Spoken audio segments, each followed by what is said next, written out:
Olá, pessoas, sejam todos bem-vindos. Aqui quem vos fala é o professor Antônio Eustáquio, mais conhecido como professor Eustáquio, aqui da ISCOM, né? E estamos trabalhando aqui as unidades da disciplina semipresencial, Teorias e Técnicas Psicanalíticas 1, que vai tentar mostrar uma relação entre psicanálise e subjetividade, ou seja, a formação, né, da subjetividade. Essa unidade é a 3, e ela vai nos mostrar aí os mecanismos de defesa entre a psicanálise clássica e as teorias dos campos. É uma ideia de um outro pensador que a gente coloca nessa unidade, é o Fábio Hermann, né? Então ele vai fazer aí uma crítica à psicanálise padrão, ou seja, a tradicional. Ele vai fazer essa crítica de redução da psicanálise a uma clínica padrão de consultório, né? E uma teoria padrão também, propondo uma reorientação para o estudo da psique do real, ou seja, condições concretas, né, supra-individuais e histórica do universo de sentido, segundo aí o Hermann. Então temos aqui também ainda o conceito de campo. O que é campo para o Hermann? O campo psicanalítico alarga aí o conceito de psique para além do indivíduo, além dessa estrutura ego, id e superego, e do inconsciente estrito, né, ele vai colocar, englobando o analista, o analisando e todos os elementos de intercâmbio, ou seja, o ambiente, rotinas, cultura, né, coisa que Freud não considerava. Aí ele inclui e nomeia isso de conceito de campo. O campo possui automatismos e intenções próprias, né? Então, todos os elementos envolvidos nesse campo, o Hermann vai considerar para fazer uma investigação psicanalítica. A defesa também como recalcitrância do campo, né? A defesa, ou seja, os mecanismos de defesa, repressão, negação, etc., que vocês ainda estudarão, não são apenas operações internas, mas sim, aí ele vai dizer que a recalcitrância antiga em abrir mão do processo costumeiro, uma resistência que se manifesta na manutenção do status quo e do sentido estabelecido do próprio campo, né? Então Hermann inclui mais elementos aí, e um deles ele nomeia de fintas e rotina defensiva, ou seja, a defesa é uma finta do sistema, né, o campo sujeito, para evitar a dor ou a desorganização que a contradição mal aceita impõe. A rotina do campo tem uma função defensiva essencial, estabilizando o sentido e protegendo o sujeito do imponderável, né, daquela angústia, daquela questão que causa mal-estar. Ele traz também aí a ruptura de campo e a essência terapêutica como elementos cruciais da sua psicanálise. Ruptura de campo, ele nomeia que é o cerne do método terapêutico de Hermann, né? Não basta interpretar o conteúdo, é preciso desestabilizar o sistema de referência, ou seja, o campo, com aqueles elementos que a gente já citou, incluídos, que sustenta a patologia, né? Então, todos os elementos do campo, na visão de Hermann, sustenta uma patologia. É o momento em que o inesperado rompe a lógica habitual, a rotina defensiva do sistema, né? O inesperado, a surpresa, o acaso rompe a lógica habitual e quebra a rotina defensiva do sistema. Nesse sentido, o inédito e a defesa, ou melhor, ele nomeia de desdefesa. O inédito e a desdefesa. A superação do mecanismo defensivo é chamado de desdefesa, que ultrapassa o mecanismo de defesa, né? A ruptura permite a emergência do inédito, o novo inconsciente, segundo Hermann, quebrando o ciclo de repetição e permitindo que o sujeito retome sua narrativa. A liberdade psíquica é a capacidade de não se defender das contradições. Então, há uma repetição de conteúdos aí inconscientes que, ao sair, promovem um mesmo tipo de pensamento e comportamento, mas para Hermann essa desdefesa promove aí um novo inconsciente, a capacidade de não se defender das contradições.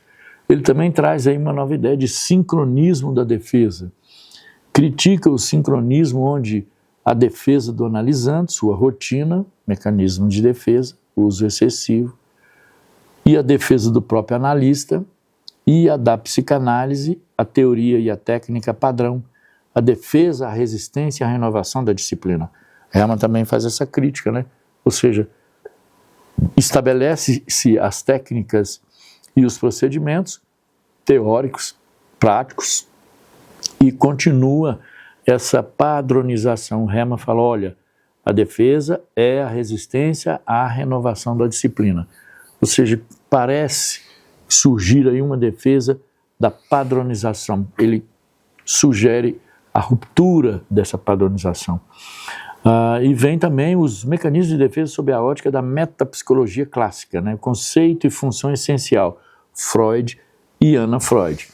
Definição clássica, processos psicológicos inconscientes empregados pelo ego para resolver e mitigar a angústia e o desprazer gerados por conflitos.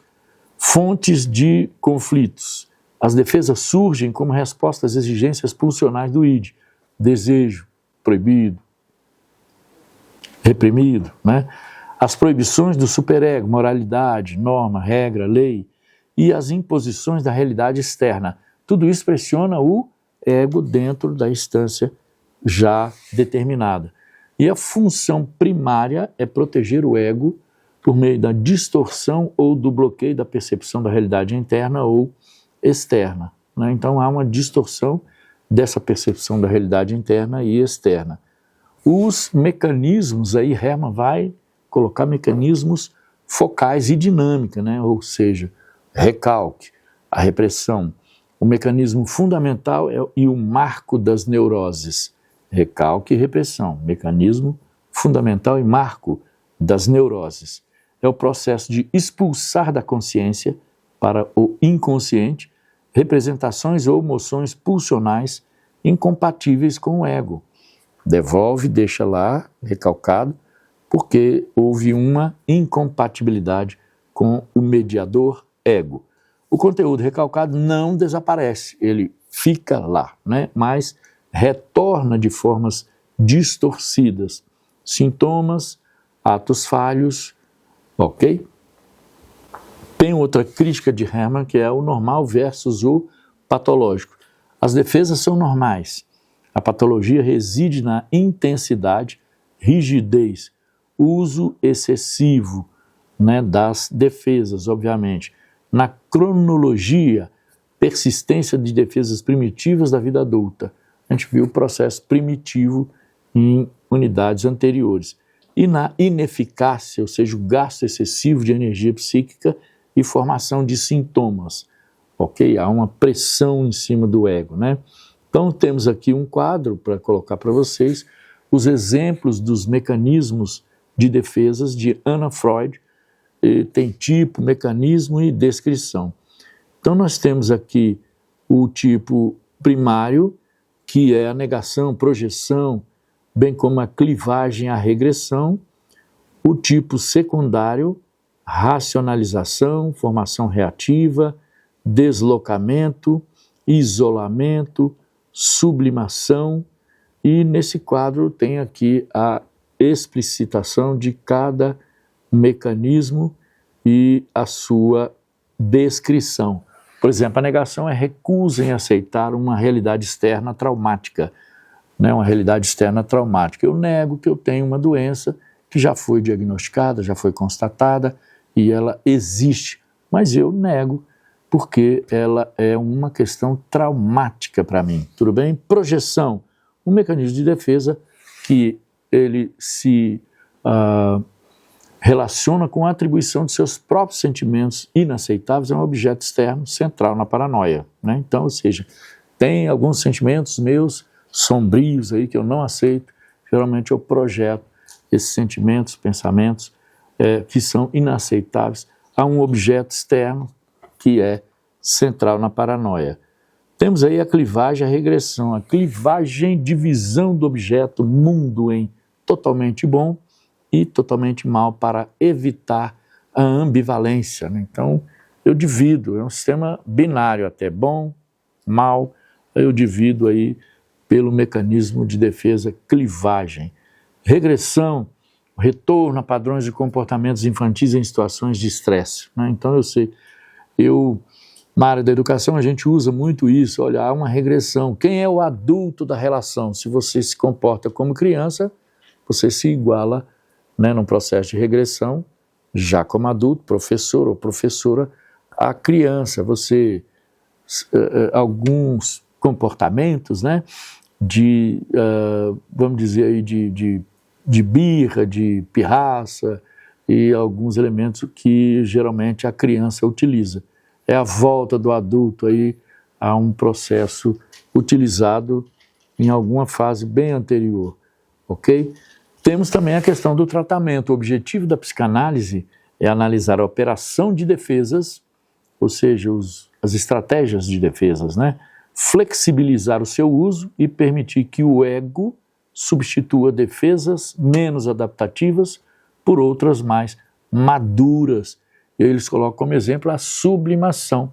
A sublimação é um mecanismo que te redireciona, né?